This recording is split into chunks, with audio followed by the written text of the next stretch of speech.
Será que a terapia comportamental dialética, a famosa DBT, funciona mesmo contra o comportamento suicida? Essa é uma pergunta bem pesada, né? E para a gente ter uma resposta, vamos mergulhar de cabeça numa meta-análise super importante de Decaux com Toys e Landes para ver o que a ciência diz. Vamos lá. Mas antes de entrar na terapia, é fundamental a gente ter uma noção do tamanho do desafio que estamos enfrentando. A escala do problema é impressionante. Olha só esse número, mais de 1 milhão. Esse é o número de tentativas de suicídio por ano, e só nos Estados Unidos. É muita gente. Fica claro porque a busca por tratamentos que realmente funcionem não é só importante, é uma urgência. É um problema de saúde pública gigantesco. Ok, se o problema é esse, qual é a solução que está sendo investigada? Vamos entender o que exatamente é essa tal de DBT. Então, a DBT não é uma terapia qualquer, sabe? Ela foi desenhada com um alvo muito específico em mente, a desregulação emocional que é tão intensa que transborda. A lógica é que essa desregulação emocional é a raiz que leva a comportamentos perigosos. Então, a DBT vai direto na causa.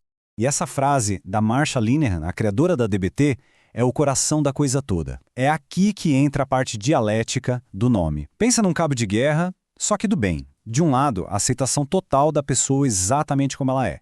Do outro, um esforço ativo e constante para mudar. É esse equilíbrio, essa dança entre aceitar e mudar, que faz a DBT ser o que é. E não é uma abordagem simples, não.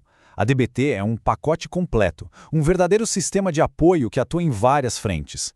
Tem a terapia individual, o treino de habilidades em grupo, o coaching por telefone para momentos de crise e até uma equipe de consulta para os próprios terapeutas. É uma rede de segurança bem completa. E aqui está uma das coisas mais interessantes da DBT, a hierarquia de alvos. É como a triagem de um pronto-socorro. Qual é a urgência? Salvar a vida. Então, a prioridade número 1, o foco total, é em parar qualquer comportamento que ameace a vida. Todo o resto, como melhorar a qualidade de vida, vem depois. Primeiro a gente apaga o incêndio, depois a gente pensa em reformar a casa. Essa ordem é crucial. Beleza, a teoria é bonita, a estrutura parece fazer sentido. Mas e na prática? Funciona? Para tirar a prova, os pesquisadores usaram uma das ferramentas mais poderosas da ciência. A tal da meta-análise. Em vez de olhar para um estudo só, que sempre pode ter um viés, a meta-análise junta os resultados de vários estudos diferentes. É como pegar um monte de fotos meio borradas e usar um programa para combinar todas numa única imagem super nítida. A gente chega muito mais perto da verdade dos fatos. E o processo foi de um rigor impressionante.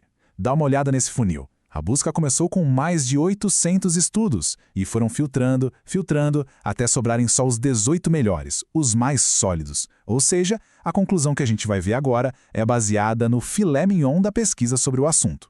Então vamos aos resultados. É aqui que a história fica fascinante, porque ela revela uma diferença muito importante entre o que a DBT faz com as ações e o que ela faz com os pensamentos.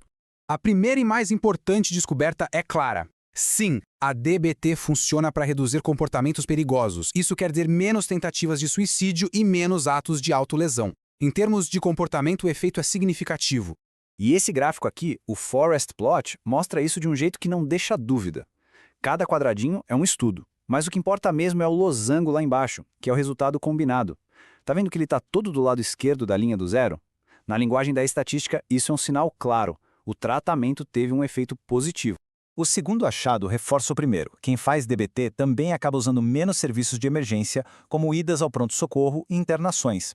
Isso é super importante porque mostra o impacto real na vida da pessoa, fora do consultório. E, de novo, a evidência visual é clara. O losango, que representa o efeito geral, está mais uma vez à esquerda da linha do zero. Faz todo sentido, né?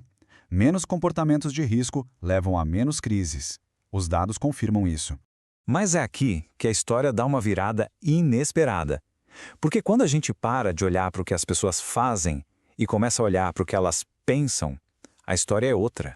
Olha só esse gráfico. O losango lá embaixo agora está tocando e cruzando a linha do meio, a linha do zero. Isso quer dizer que, ao juntar todos os estudos, o efeito sobre os pensamentos suicidas não foi estatisticamente significativo. A DBT parece ser eficaz em mudar o que as pessoas fazem, mas a evidência de que muda o que elas pensam não é tão forte. Então, para resumir o quebra-cabeça, a DBT reduz comportamento de risco? Sim. Reduz a necessidade de serviços de emergência? Também. Mas ela reduz os pensamentos suicidas? Aí os dados combinados mostram que o efeito não é claro. Essa é a grande revelação desta análise. A pergunta óbvia é: por quê? Por que uma terapia afetaria as ações de um jeito tão diferente dos pensamentos? Vamos pensar um pouco nas implicações disso. A principal hipótese dos autores volta para aquela hierarquia que a gente viu. Lembra? A DBT foi projetada para atacar os comportamentos primeiro. O foco principal é parar a ação perigosa. Então, talvez não seja uma surpresa que os resultados reflitam exatamente o foco da terapia. Ela entrega aquilo que prioriza. Mas é crucial colocar isso em contexto. Os autores observam que o efeito geral, mesmo sendo significativo, foi modesto. A DBT não é uma solução mágica, mas uma ferramenta importante que deve ser usada junto com outras estratégias. E eles levantam outra possibilidade. Talvez o efeito nos pensamentos não apareceu simplesmente porque poucos estudos mediram isso direito. E isso tudo deixa a gente com uma pergunta final bem provocadora. Essa análise sugere que talvez seja possível separar o ato do pensamento. Isso nos faz questionar. Na corrida para salvar uma vida, será que focar em parar o comportamento perigoso é a intervenção mais imediata e eficaz, mesmo que a batalha interna com os pensamentos continue? É algo profundo para se refletir.